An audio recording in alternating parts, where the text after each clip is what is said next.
Welcome back. Baltimore Positive at WNST.net. We are at Fadley's in Lexington Market. Don Moeller here, Madam Chair Maggie McIntosh with us. We had an extended chat in part one, and you said we're going to talk about Mayor Pete and the presidential campaign. I've said to everybody, if you missed episode 1 with Delegate McIntosh, go back. Really an insightful conversation about a number of topics.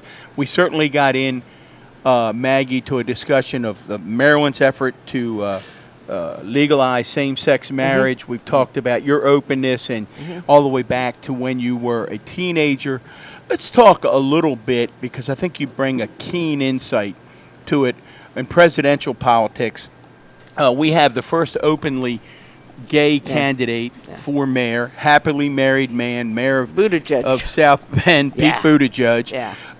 Also served in the military. Served in the military. And in the latest polls, there was one that came out in early November that showed him actually in the within 1 point of Elizabeth Warren in Iowa. So it appears to be Buttigieg, Warren, Sanders, and Biden. They're vying for that first, real prize in the presidential sweepstakes. I mentioned to you when you walked in this morning, I'm intrigued by Mayor Pete. And yet I've had some gay friends say to me, gay married friends, Don, I love him. I love the fact that you're enthusiastic about him. I got to tell you, we travel all over the United States. I don't think we're there yet as a country. And the most important thing is to defeat this president. So I'm worried about that. What would you say about that regarding Pete Buttigieg? I think, and I hear that as well. But let me just say this, going back actually to the first segment when we talked about the passage of same-sex marriage in Maryland. I'm in the legislature. People will tell you that recall that period of time. It took me as a gay person a while to say, we can do this. Because I worried. I just worried, I mean, it's not. It wasn't that I was against it. I was just worried that Marylanders were not ready to accept this. I mean, you look how fast that happened in warp speed in not only Maryland but in our country.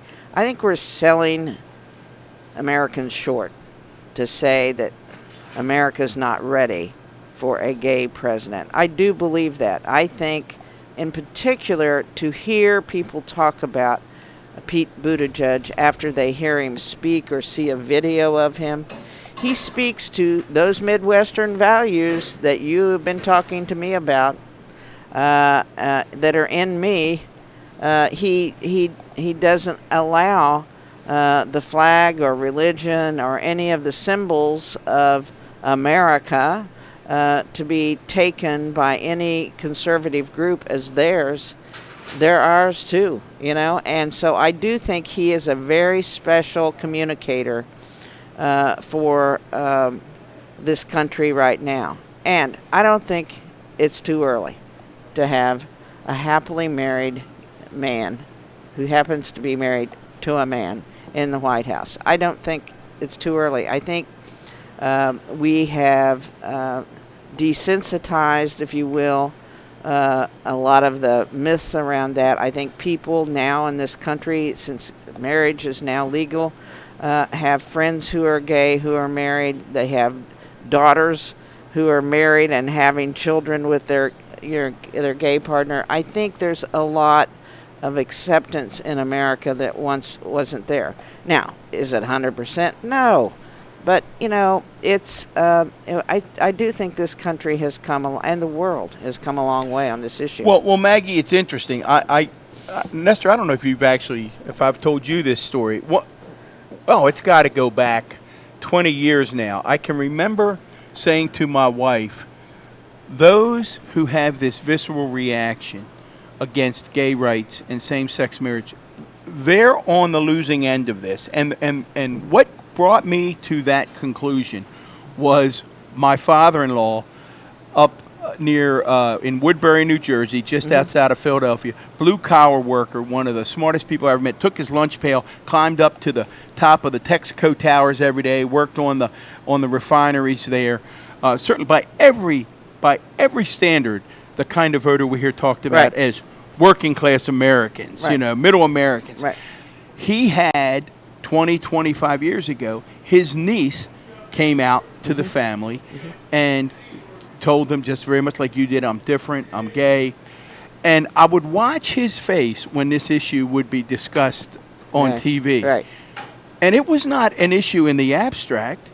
It may not have been an issue he ever thought a lot about. Right. But when people were demonizing these folks on TV, they were talking about his niece. That's right. And he wanted no part of it. And that's when I said to my wife, they're going to lose because you said everybody has a niece, a nephew, well, this would be the story of your family member who quit the ministry. Right. Not necessarily on your behalf, but couldn't be a part of that any longer, right? That's right. Yeah. Because loved ones are involved here. That's right. For all of us. And Harvey Milk, who was the elected leader and gay rights activist in San Francisco, is the one who said, we have to come out. And if you ever see the movie Milk, he points to some of his closest friends and said, have you told your parents you're gay?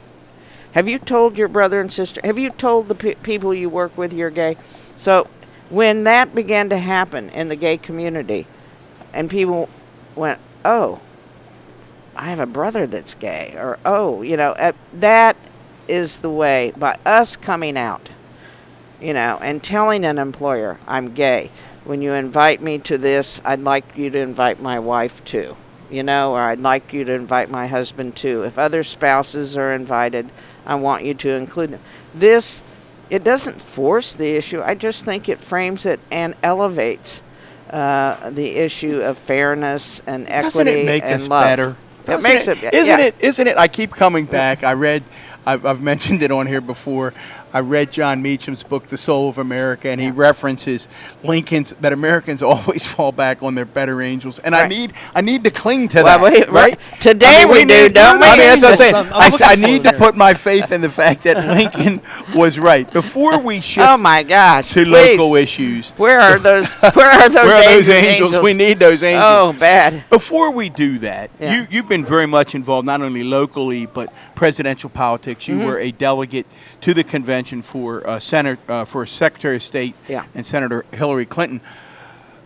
There was this poll that came out this week that really disturbed me, that showed that 41% of the American public find female presidential candidates unlikable. And I actually had to play it back as I was watching it to say, well, I must have not heard that correctly. What as someone who's been you're a great legislator, but you're a female legislator. You fought to elect the first president in the history. And without the Russians, you might have been able to do that. Yeah. What's your reaction to a poll like that and where we are as a nation? I really believe that a part of that poll is this, a reflection of this president and the kind of sexist, terrible language he uses and the people around him use around women and people of color and people with disabilities and so on and so forth. We're living in some kind of, made for TV, kind of presidency. And the visceral, foul, terrible language that comes out of that administration, I believe has had we know hate crimes up things, and I think it's had an impact on this. But hey, here we are at Fadley's, we're in Baltimore, Maryland. Can we salute the person who's leading this nation, Nancy Pelosi? Oh. I mean, she was down the street a couple of Don said it over the weekend. Absolutely. No, I mean, we got a woman that's leading this country right now. We do. But for her, where would we be? I mean, where would we be? So she is holding this country up, and she's holding the democracy up in her hand and guarding it like nobody else is. She makes us all proud. She certainly makes those of us who love Baltimore incredibly proud, as I was able to say to her over the weekend. I said, Madam Speaker, I cannot tell you how grateful we are as a nation for your leadership. It's interesting. On the way here today, there was a guest on, I was listening to Morning Joe pulling in, and I thought, this shows you what a strange time and a dangerous time we're in. They actually had a guest who's evidently just written an article in the New York Times about the constitutional challenge that we're about to enter into if Trump, which he's likely to do, decides to say, even in the face of court rulings, I'm just going to ignore them. Right. Just ignore the courts. Right. I'm just not.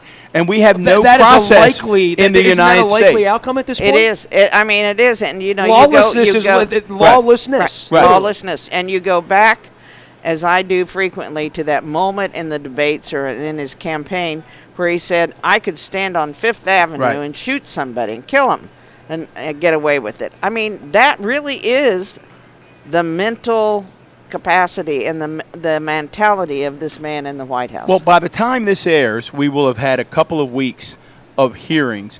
But it's so interesting that right now, as you said, I call this is a Fifth Avenue moment. Yeah, because it is. There's no longer any dispute over whether the president said to the president of Ukraine, I need you to do this or you're not getting your aid. I mean, those facts now, they're facts. They're facts. There are enough. I mean, Well, the Mueller the report La was La facts Land, too, the La La Land, but Yeah. they were more complex and hard to follow. The La La Land, as I said to Nestor walking in this morning, is Lindsey Graham's latest gambit is that Ambassador Sondland must be a Democratic operative to have changed his testimony. Now, After what do giving you $1 say million after giving to $1 million to the president to buy his ambassadorship?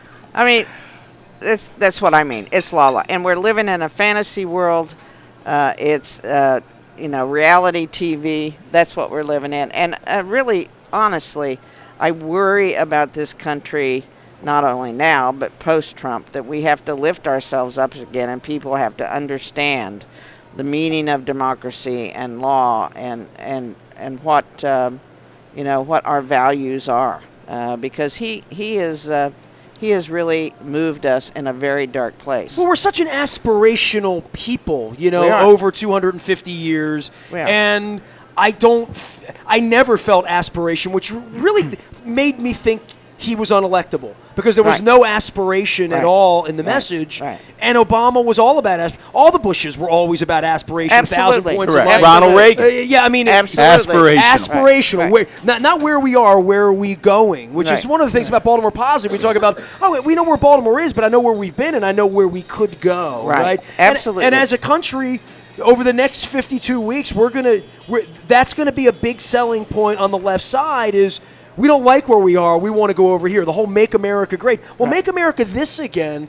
And that message now over the next 4 or 5 months, as we fight out who the Democratic candidate's going to be, Right. it gets sloppy on the left side, right? When you're shooting at the members of your own team in the Bernie, Elizabeth Warren, And Biden, you've been in those Buttigieg. wars. I So have. walk us through that. You've been in This is that. dangerous. Right. This Right. is how our candidate doesn't get Well, elected. we've got right? somebody today that can really shed some light on that process. Yeah. I've been through these presidential primaries. And here's the thing.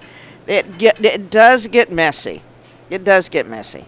But I will tell you that so far, I haven't seen enough mess that's going to do any permanent damage. But I will also tell you that a lesson learned in presidential politics, until the convention is held, these people out here aren't paying any attention. It's just the three of us. They're not paying any The chattering attention. class is what he always calls it, right? Yeah, nobody else is paying any attention, really. And I was with my wife's family this last weekend, and her sister, absolutely not paying any attention to any of this, none of it. When the convention comes and we each have our candidate, she will zone in, okay, and she will do her research. But the point is, this leading up to part, unless we do any really critical damage to any one of the candidates, it's all right to point out the differences. It's all right for Buttigieg to say, I want Medicare for all who want it. I mean, that's like, okay, Yeah, I can get there. I can get there, and I think a lot of people who are right now supporting Bernie and Elizabeth Warren kind of hear that and go, oh. But I also think they hear when Bill Gates says she's going to take all my billionaire tax money away, there's going to be a lot of money spent against Elizabeth Warren, and Yeah. they're going to pollute Elizabeth Warren over the next. That's very obvious. You know? Yeah. And obviously the Hunter Biden, Joe Biden thing is the beginning of all of the pollution of our side of the aisle. And there's I think actually Elizabeth Warren explains her platform very well. I mean, she's going to let Bill Gates and everybody have their first $50 million Right. tax-free. It's not going to affect me, I don't think, Maggie. Well, how about you? No. I mean, I don't think I have $50 million laying Right. around. And then she's going to put really a relatively small tax on the remainder of it. And, these guys who run Amazon make $13 billion a year. They should pay taxes. Yeah, they should be. If I have to pay taxes, you have to pay taxes. The people come in here at Fadley's have to pay taxes.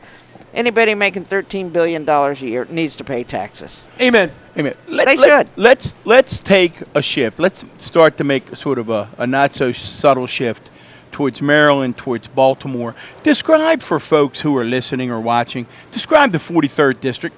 Where is it? Who comprises it? What's it look like? Give them a feel for your district. I have a great district, and I have great communities, strong communities in my district. I go from, the Johns Hopkins University campus and the neighborhoods around there, Hamden, Remington, Harwood, Charles Village, Peabody Heights, all those neighborhoods down around 25th Street, all the way up northeast. So if you imagine a piece of pie, on the west is Charles Street, and on the east is Harford Road going up. And so I take in all of the Northwood communities, Idlewood, Edna Gardens, all of those, Lauraville, all those great communities. Very strong communities in my district. And down at the very bottom, kind of hooked in, is Coldstream, Homestead, Montebello. Well, one of the things that we hear, and Nestor's drawing up your district, one of the things that we hear from folks all the time, Madam Chair, is that, and I really appreciate that folks dig down on this, that if Baltimore is, and we all believe it is going to have this incredible resurgence, and we've got challenges, but that resurgence is going to be led by the neighborhoods. So it's so interesting that you talk about the strength of your neighborhoods. No, I agree with you. And let me tell you something. When I went out door to door last year during the election, and I'm going door to door, and I'm thinking, oh boy, I don't want to do this. All I'm going to hear is complaints and this, that, and the other. Those constituents of mine, my neighbors, the people in my district lifted me up.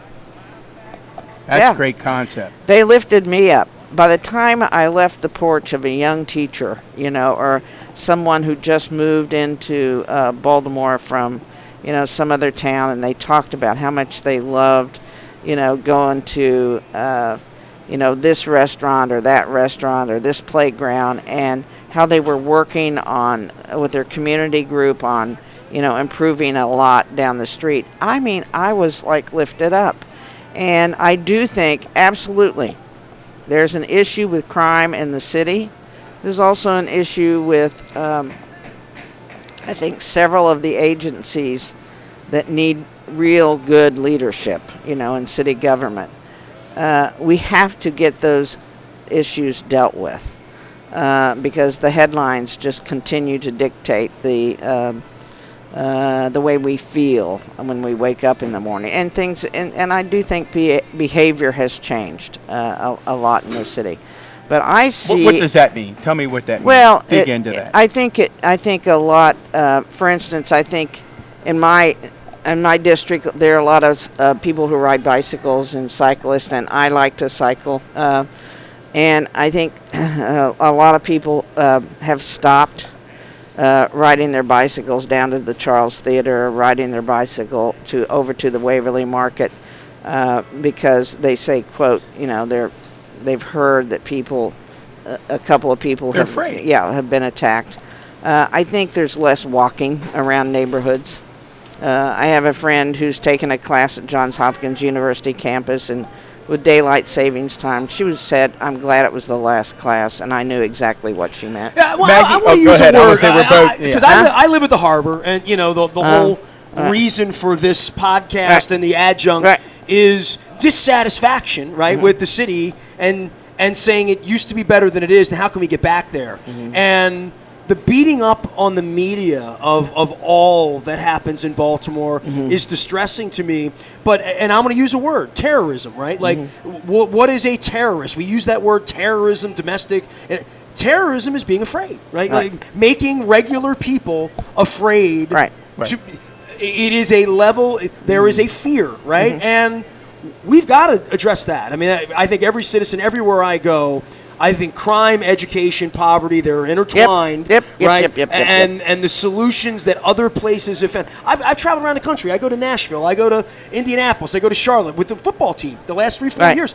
Detroit, places that were Cleveland, places that we used to make fun of that have gotten better. Right. We're going to be a place that gets better over the next 10 years. We are. We need that blueprint. We need that strategy. And as your mentor, Barbara Mikulski, once said, no one's coming with the Super Bowl or Superman logo. Maybe Super Bowl logo, hopefully. But the Superman logo, there's no Superman coming over the hill. This is for all of the citizens to get together. Absolutely. And let me just say this. I'm going to say this because this, when we start on this topic, the one thing I continue to think about is we also, I'm sorry to say, on this show, have a governor, current governor, who the first thing he did in his first year was cut, eliminate, kill $6 billion dollars worth of investment in the city.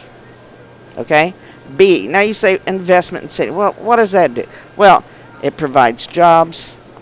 It provides a lot of things to help people lift. And by the way, the jobs that would have provided these you're including the red line. I am including that. You know, the jobs that would have provided would have been so helpful to women and minorities in this city.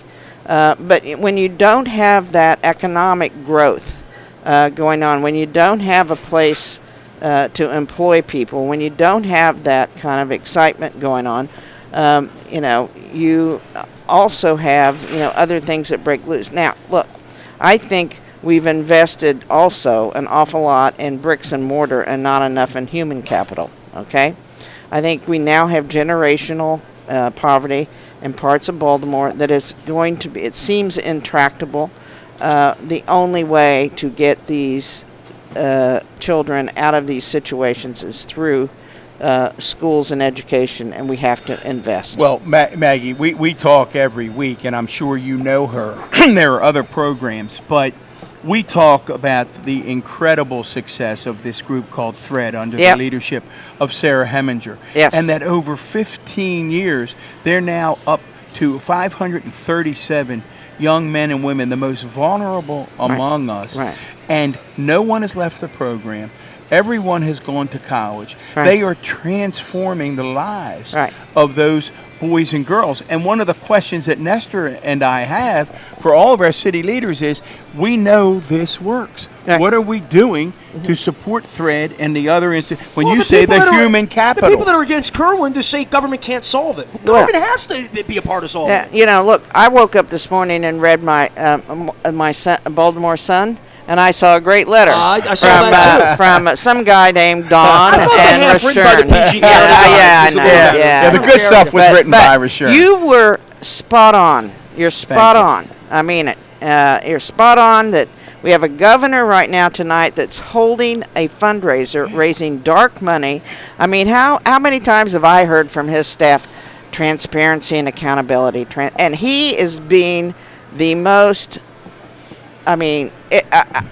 not transparent person. What's it hard for him in killing this? I mean, why is he so anti? Why does he want to be the anti-education governor? Right? If he walked in here and he won't sit with us now, but and we've tried, and Nestor has a good relationship with him. People say, "Why don't you wait, Larry Hogan?" We'd ask. You know what happens to him? Look what happened in Kentucky.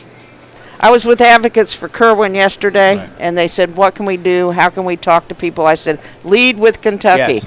The governor, Bevins, came in. Kentucky was ahead of Maryland in doing reform and education.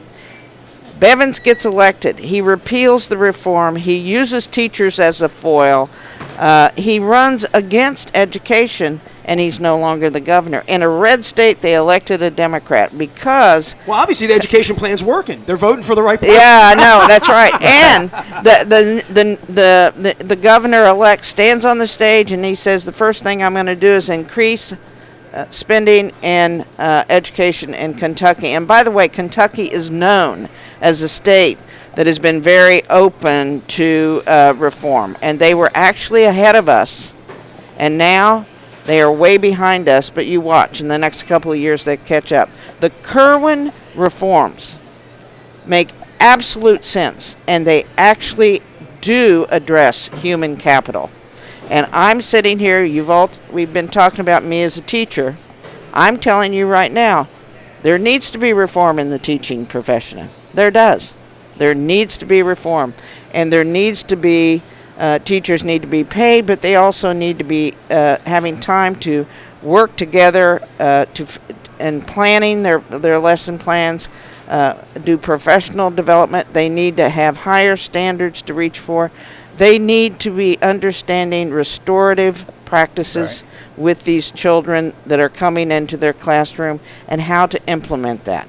Because that's what we're dealing with, not just in Baltimore, but in every county of this state. But in your district alone, are there schools that have heating problems when it's going to get colder? Yes. In January? Yes. Now, what can you do about that, and what can we do about that? What can the next mayor do about that to make sure that's something I never hear about again, that there's a child within 5 miles of here in a classroom shivering? That's outrageous. It's That's outrageous. right. Why don't we let's come back, talk about the school construction issue, talk all about fired Kirwan, up. I don't usually get this fired up. and really do a Must be deep the crab dive in the cakes. third episode. Before we do that, real quick, this is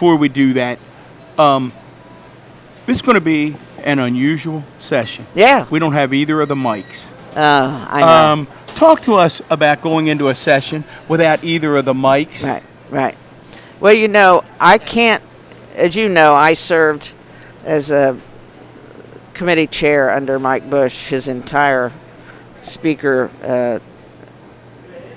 and I can't even drive into Annapolis, without somewhere close to Road Boulevard, his face, his presence just being with me, I miss him. Well, Nestor loves leadership. Yeah. So talk about Mike, because what Nestor really is trying to fill out here is what is it that makes people effective leaders? What was it about Mike Bush that created that sentiment that you just shared, where you're so touched where you can't drive into Annapolis? He was, first of all, he was bold and courageous. He was bold and courageous. That's hard to be in a politician, right? But he was. He was bold and courageous. And I first noticed him when I was, a little freshman delegate, and he was on the floor, and he was stopping a huge insurance industry in this state from going from nonprofit to for-profit. And he knew what that meant. He knew that they would pull out of markets like the Eastern Shore and Western Maryland and parts of Baltimore City and stuff like that. So he stopped it, okay? And they remained a nonprofit, and they, in fact, I think are really good corporate players today, but they are a nonprofit, and that's Blue Cross Blue Shield. He stopped their conversion to a for-profit, which happened in other states. That's not a small thing. No. He absolutely was bound and determined to expand health care in the state of Maryland. And as a chair of a committee that oversaw the health care industry, he did. And when he became speaker, this is interesting. He changed the leadership of many of the committees, and he diversified that leadership. There were a lot of, white men who were chairing committees at the time, and there was always a token here and there. But he reached out to a young man, African American from Prince George's County, Derek Davis, and made him a chair of a committee. And he reached out to a gay woman in Baltimore City and asked me to chair a committee. He diversified the leadership, not only in the committees or of the committees, but in the House. And when we all walked up to the podium every once in a while, as we do at the end of session to figure out what our next move is when we're coming back, I mean, you look up at the people who walk up to that podium now compared to when I came in, it's like day and night. he brought out the best in all of us. He talked to us, and he wanted to know, what were our goals and aspirations, and he really helped us reach them. He cared deeply about the Chesapeake Bay. He cared deeply about education. He cared deeply about the integrity and of the House of Delegates. And, we all just learned very quickly to love him. And he really, really, really took care of each and every one of us. Maggie, I'm guessing that credibility and his word, again, going back to leadership, I'm assuming his word meant something. Absolutely. Absolutely. It absolutely did. And he taught us, by the way, that's what's important. He used to say, this is a team sport, and we're a self-policing body. And what he meant by that was, if you're spotted as somebody who's a liar, who breaks a promise, who, shuffles around here and doesn't quite hold up your end of the deal, your colleagues are going to notice that. And it was, keeping Democrats, and again, a lot of them have been our friends for many, many years. It's an incredibly diverse group of legislators. It is not a monolithic group. No, and I remember the years in which we had to, we were in a deep recession, and we had to raise taxes or change tax codes. And I remember him working and helping, the Jimmy Malones of the world. Steve D. Boys. Yeah, Steve D. Boys. Help get them to be able to push a button to raise taxes. And I also remember that once he did that, the next election cycle, he was bound and determined to get them reelected.